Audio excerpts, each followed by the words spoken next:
546 दिनों के बाद देश का किसान एक बार फिर गुस्से में है। एक बार फिर दिल्ली के कई बॉर्डर्स को इस बार सील करना पड़ा है। किसानों को रोकने के लिए दिल्ली की किलेबंदी की पूरी योजना तैयार कर ली गई है। हालांकि इस बार ना तो किसान ट्रैक्टरों को लेकर पहुंच रहे हैं और न ही किसी तरह के घेराव की चेतावनी दे रहे हैं, लेकिन एहतियात के तौर पर दिल्ली पहुंचने वाले हरियाणा और यूपी के बॉर्डर पर जबरदस्त पुलिस के इंतजाम किए गए। सबसे ज्यादा हलचल हरियाणा के शंभू बॉर्डर पर है और सिंघू बॉर्डर पर देखने को मिली है। दिल्ली कूच के लिए निकले किसान एक दिन पहले फतेहगढ़ साहब में जुटे थे।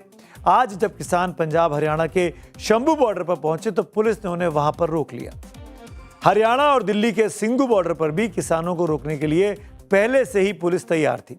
किसानों को दिल्ली पहुंचने से रोका जा रहा था। इसके बाद भी कई किसान महापंचायत के लिए दिल्ली के किसान घाट पर पहुंचने में कामयाब भी हुए थे। किसानों के लिए अच्छी बात यह रही कि किसान की सरकार ने दो मांगे किसानों की मान ली हैं। एक तो किसान नेताओं को रिहा करने की और दूसरे कृषि मंत्री के साथ बैठक करने की।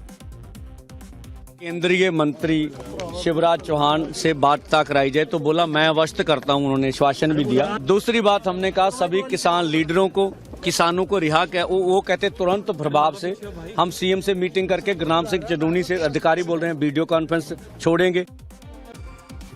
दरअसल अमेरिका और भारत के बीच बायलैटरल ट्रेड एग्रीमेंट BTA जिसको बोल रहे हैं, एक द्विपक्षीय व्यापारिक समझौता जिसको आप हिंदी में कह सकते हैं, उस पर बातचीत चल रही है और किसानों को लग रहा है कि BTA पर जैसे ही भारत के साथ भारत हस्ताक्षर करेगा, भारत उसका हिस्सा बनेगा, तो उनका यानी भारतीय किसानों का नुकसान होगा। कैसे होगा ये मैं आपको बताने की कोशिश करूंगा आगे चल के। इस बार भी किसान भारी तैयारी के साथ दिल्ली कूच के लिए निकले थे और सरकार को इसकी आहट पहले से हो गई थी, इसीलिए बातचीत का तो रास्ता निकाला ही जा रहा है। सरकार की तरफ से बार बार कहा जा रहा है कि किसानों को नुकसान नहीं होने देंगे।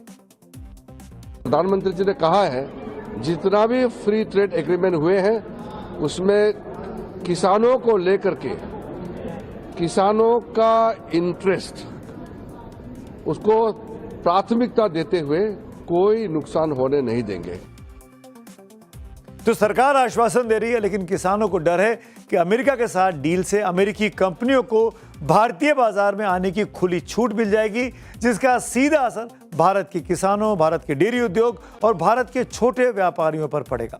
हालांकि जब इसी साल फरवरी में डील पर सहमति बनी थी, तब भी सरकार की तरफ से कहा गया था कि भारतीय किसान और ग्रामीण अर्थव्यवस्था को सुरक्षित रखा गया है। सरकार का तर्क है कि गेहूं, चावल, दालें, दूध और डेयरी जैसी चीजें इस डील का हिस्सा नहीं है। उसी तरह हमारे कृषि उत्पादों को अमेरिकी बाजार में कम या जीरो टैरिफ के साथ बेहतर पहुंच मिलेगी। चाय, कॉफी, मसाले, नारियल के उत्पाद और कुछ दूसरे कृषि उत्पादों के निर्यात को बढ़ावा मिलेगा।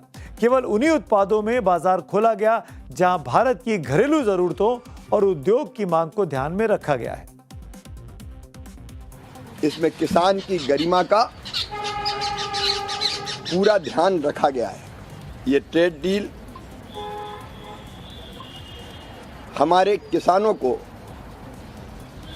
न केवल पूरी तरह से सुरक्षित रखती है, बल्कि हमारे कृषि उत्पादों को नए अवसर प्रदान करती है।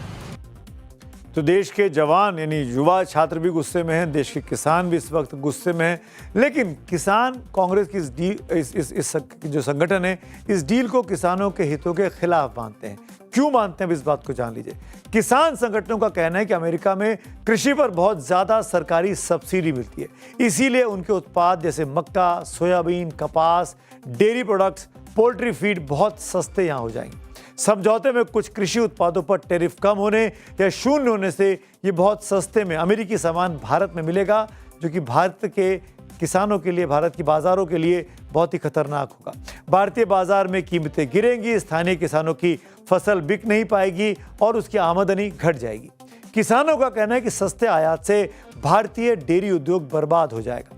वहीं आयात बढ़ने से बाजार अस्थिर होगा और MSP प्रभावी नहीं रह पाएगा।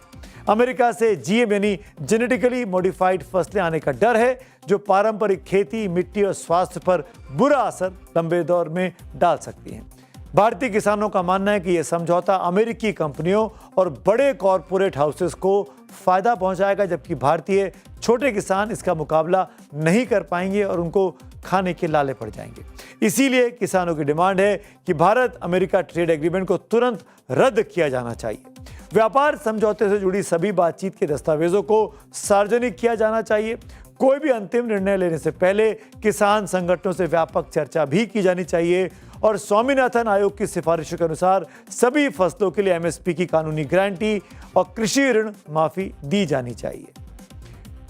अब बढ़ते हैं आज की एक और बड़े डेवलपमेंट पर।